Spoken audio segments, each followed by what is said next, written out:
आपको लगता है कि ये वाला स्ट्रेटजी बढ़िया रहा कि पवन सिंह बड़े थे, पवन सिंह को हमने सीधे टारगेट किया, उन्होंने हमको रिएक्ट किया, तो उन्होंने ऑटोमेटिकली हमको बड़ा कर दिया? एक राजा को नहीं बोलना चाहिए।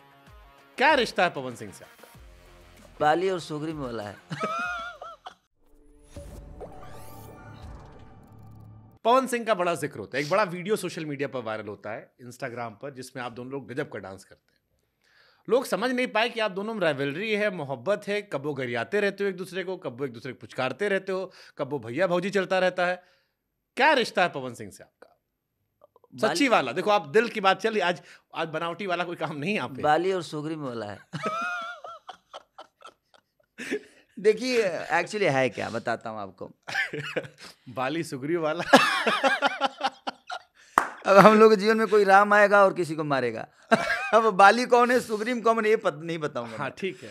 तो विषय ये है ना कि मेरे बहुत सीनियर हैं पवन भैया, चाहे मनोज भैया या दिनेश भैया या रवि भैया, ये लोग बहुत, मुझे लगता है कि इन लोगों से छोटा भी मैं बहुत हूँ। दिनेश भैया से भी छोटा हूँ, पवन भैया से भी, क्योंकि 2007 या 5 में पवन भैया आ गए थे इंडस्ट्री में, और उससे बहुत पहले से उगाते भी हैं और कमाल के सिंगर हैं, नो डाउट। मैं उनका फ़ैन हूँ और मुझे लगता है कि पूरी भोजपुरी समाज फ़ैन है उस आदमी की गायकी की। हमारे यहाँ के रफ़ी हैं और मुझे बहुत प्यारे, उनकी आवाज़ बहुत, लेकिन व्यक्तिगत तौर पे मैं उनका कंपटीटर हूँ, ये मुझे मानना पड़ेगा। और मैं कंपटीटर के तौर पे उनको कभी नहीं छोड़ सकता, क्योंकि मैं मानना अलग विषय हो गया और मैं एक चैनल पे बोल रहा हूँ और मैं एक कंपटीटर की तारीफ कर रहा हूँ। तो मैं कंपटीटर की नहीं बल्कि भोजपुरी भाषा के गौरव का तारीफ कर रहा हूँ, भोजपुरी भाषा के एक सम्मान की तारीफ कर रहा हूँ, क्योंकि भोजपुरी भाषा सिर्फ खेसारी लाल यादव से नहीं बल्कि हमारे बड़े बड़े लोग, चाहे वो हमारे भिखारी ठाकुर जी हों, महेंद्र मिश्र जी हों, चाहे वो हमारी श्रद्धा सिन्हा जी हों, चाहे हमारे बलेसर चाचा हो, तो जिन्होंने भोजपुरी को संवारा है वो अगर छूट गए, कंपटीटर अलग विषय हो गया। बट अगर उनके बारे में अगर हम बड़े चैनल पे, आज आपके करोड़ों में फैंस हैं, तो उनको भी जानना चाहिए कि हमारी भोजपुरी के गौरव कौन कौन है। लेकिन लोग कहते हैं कि खेसारी होशियार हो गए, खेसारी मौज भी काट लेते हैं फिर धीरे सहला भी देते हैं। सर तो अच्छा, ताकि बुरा भी ना लगे और कह भी गए। पूरी दुनिया हमसे मजा ले रही है, क्या हमें मन नहीं करता मजा लेने का? कह भी दिए बाली है, मैसेज भी चला गया और उसके बाद सुहरा के कह भी दिए कि नहीं वो तो हमारे रफी भी है। नहीं बाबा, विषय ये बताइए, फिर जब मामला गड़बड़ाएगा तो कवर भी हो जाएगा कि देखो भैया वो भी तो कहे थे ना आपके बारे में। पूरी दुनिया, अच्छा ये बताइए, पूरी दुनिया हमसे मजा लेती है, हमें भी तो मन करता है मजा लेने का, तो हमारे लिए भी तो आदमी चाहिए ना। हम किसी आम आदमी को खोद देंगे तो सर तो दूध को गालियों दे देगा तो मेरी इज्जत चली जाएगी। तो हम खोदते भी ऐसे ही आदमी को होंगे, उसके बातों में आनंद हो और उस आदमी की बातें दुनिया सुने। तो मेरे खोदने के लिए मनोज भैया को मैं खोद नहीं सकता, दिनेश भैया को खोद नहीं सकता, रवि भैया को खोद नहीं सकता, तो मैं उनको खोदता हूँ क्योंकि मुझे मजा आता है एक बड़े भाई के तौर पे, और वो थोड़े से गुस्सेल भी हैं, तो मुझे लगता है कि थोड़ा सा भैया को खोदा हूँ। गर्लफ्रेंड भी कॉमन रही है।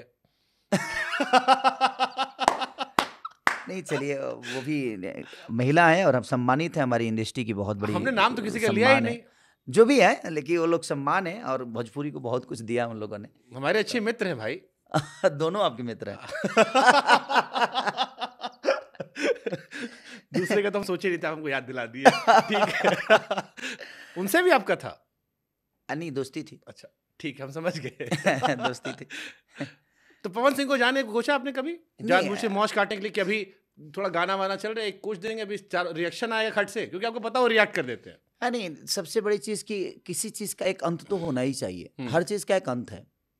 जब तक ये चीजें समझदारी नहीं थी तब तक हमें भी लगता था कि नहीं यार, कंट्रोवर्सी करना जरूरी होता है।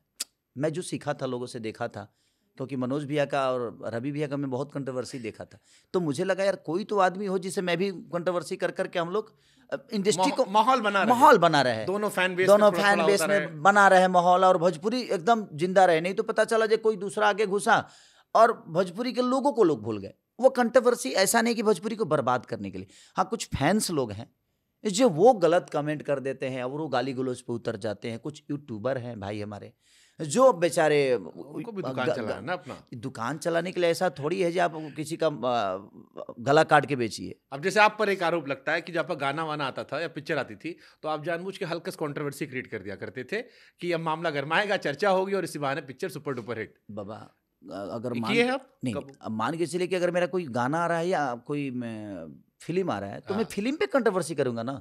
हाँ। किसी पर्सनल आदमी से कंट्रोवर्सी करके उस फिल्म को क्या फायदा होने वाला है या उस गाने को क्या फायदा होने वाला है? फैन लॉयल हो जाते हैं खट से। नहीं नहीं नहीं, ऐसा नहीं है। जो फैन है वो है, और हमारे जो भी फैन है कट्टर फैन है। आज मैं 45-50 करोड़ जनता का हीरो हूँ, या मैं फैन फॉलोइंग है, जो भी है भगवान ने जो भी दिया है हाँ, वो लेकिन सब बड़े मानिए। आदमी से आदमी लड़ता है। जब बड़े आदमी से लड़ते थे, आप बिग बॉस गए थे, अब बिग बॉस में हमारा बात सिद्धार्थ शुक्ला से आसिम ने लड़ाई करी। आसिम पहले डाउन थे, फिर बड़े हो गए खट से। आप जब आप बड़े आदमी से लड़ते हैं तो आप भी बड़े होते हैं, बराबर में खड़े होते हैं। तो आपको लगता है कि ये वाला स्ट्रेटजी बढ़िया रहा कि पवन सिंह बड़े थे, पवन सिंह को हमने सीधे टारगेट किया, उन्होंने हमको रिएक्ट किया, तो उन्होंने ऑटोमेटिकली हमको बड़ा कर दिया। फिर हमारा टैलेंट भी लोगों ने देखा, अब टैलेंट और कंट्रोवर्सी दोनों हमको सुपर डुपर हिट कर दिया। नहीं, मैं पवन सिंह जी से ऐसे नहीं लड़ा कि भैंस पर से चढ़ के आकर पवन जी को खोद दिया। मैं पहले पवन जी के सामने बैठा, हाँ। पवन जी के सामने खड़ा हुआ, हाँ। पवन जी के कंपटीटर बना, हाँ। पवन जी से बेहतर बॉडी बनाई, हाँ। पवन जी से बेहतर डांस किया, पवन जी से बेहतर मैंने हर वो चीजें की। हाँ। मैं खुद पे काम किया, जो पवन भैया नहीं कर पाते थे वो मैंने किया। पहले मैं उस आदमी के पास गया, तब मुझे लगा जी मेरे लायक हैं। क्योंकि मैं किसी को ऐसे तो खोद नहीं सकता, लगना चाहिए ना कि मैं पहले उसके लायक बनूं खोदने के। कोई क्यों नहीं खोद देता? बाकी जो कलाकार है काहे नहीं खोद देते हैं, खेसारी को चाहे काहे नहीं खोद देते हैं पवन जी को? विषय वो नहीं है बाबा। आपके अंदर हथियार होगा ही नहीं तो आप क्यों किसी से लड़ने जाए? ऐसे कुरुक्षेत्र में चले जाएंगे।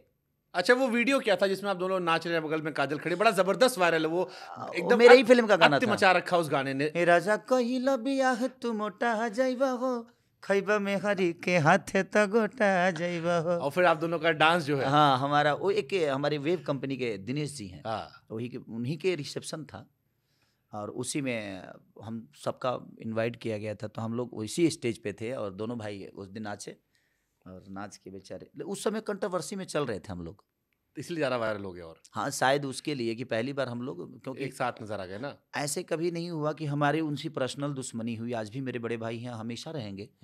लेकिन मैं कंपटीटर के तौर पे कभी कभी कुछ बोल देता था, लेकिन आज मुझे लगता है कि नहीं, एक उस इंसान का सम्मान है और एक जगह पे है वैसे, जहाँ पे एक राजा को नहीं बोलना चाहिए।